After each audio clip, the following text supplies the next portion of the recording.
I remember being 12 or 13 years old, sitting in my closet with a knife to my wrist, feeling like that was the only option to end the pain and suffering that I was going through in my childhood. And one of the most life changing moments for me happened when I was sitting there with a knife to my wrist, getting ready to dig into my wrist. And I heard a voice that said, "Don't do it. Life gets better." And there is something within me that trusted that voice.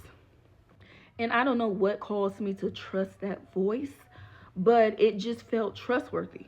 And I was willing to wait a little bit more time to see if life did get better. And me, I'm the type of person where I refuse to be long suffering. I will exit the game before I spend 70, 80, 90 years suffering. When I said I would rather die on my feet than live on my knees, I mean that in all capacities. So there was just like something, even me being that young, I was willing to face death because to me at that point, death was better than living a life of agony, living in what felt like a prison. I joke all the time with people that I know that, I basically was born into indentured servitude. That's kind of how I felt. I felt like I was in a maximum security prison, being a indentured servant.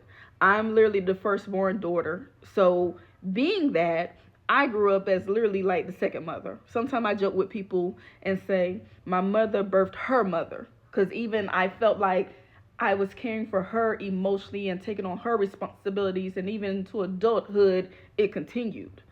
And it's just it was it was hell. And not only did I feel like I was an indentured servant, cooking, cleaning, taking care of my younger sibling, but I also felt like my mother was one of my biggest bullies because she was extremely violent and very abusive. And on top of that, I would have to go to school and deal with, people attempting to bully me, people attempting to attack me, groups of females trying to jump on me, just all type of chaos. So it was like I was dealing with the craziness at school where people just always had issues, even though I was very quiet and to myself. And then I would have to come home and deal with an even bigger bully. It literally felt like hell, like I just couldn't escape. I couldn't escape. But I'm going to tell you this, I was willing to ride out my bid. I was willing to wait until I graduated high school to see if that voice I heard, if I could actually trust that life would get better for me. And one thing I can say is life did get better and it continues to get better. And I realized that that voice was actually my now adult voice.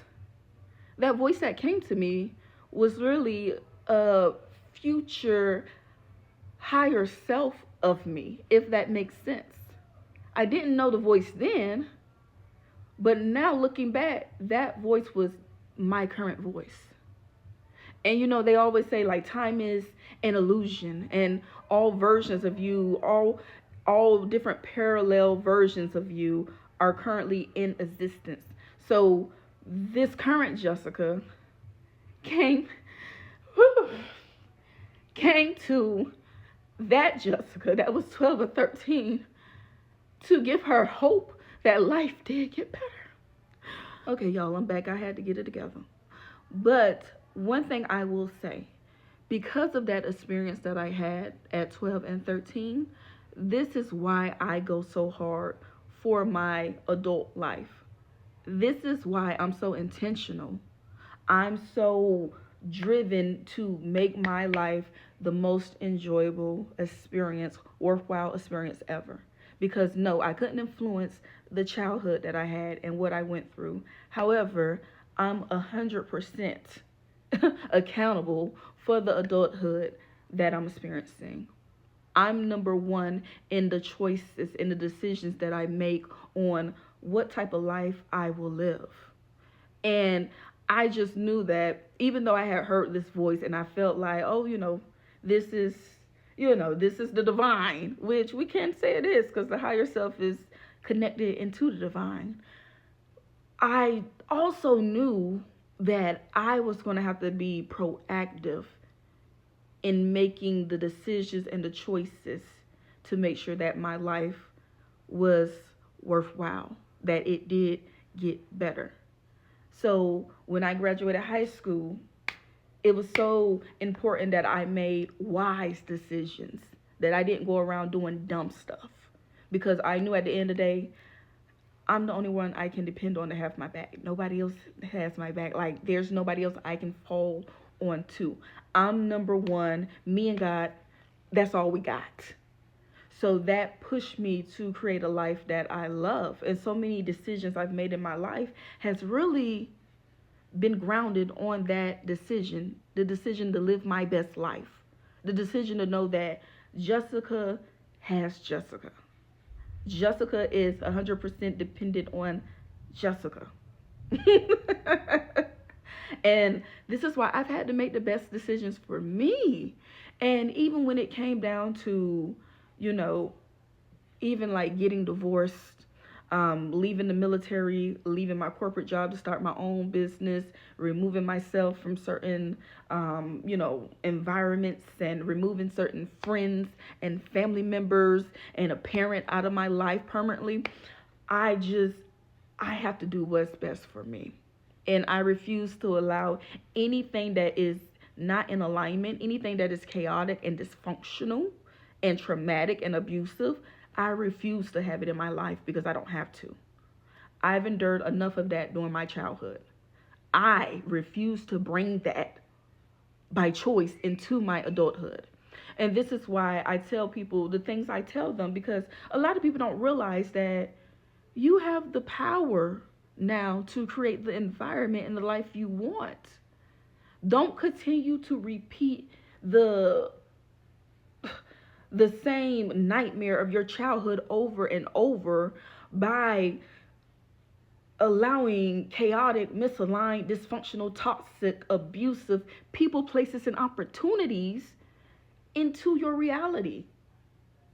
You get to choose.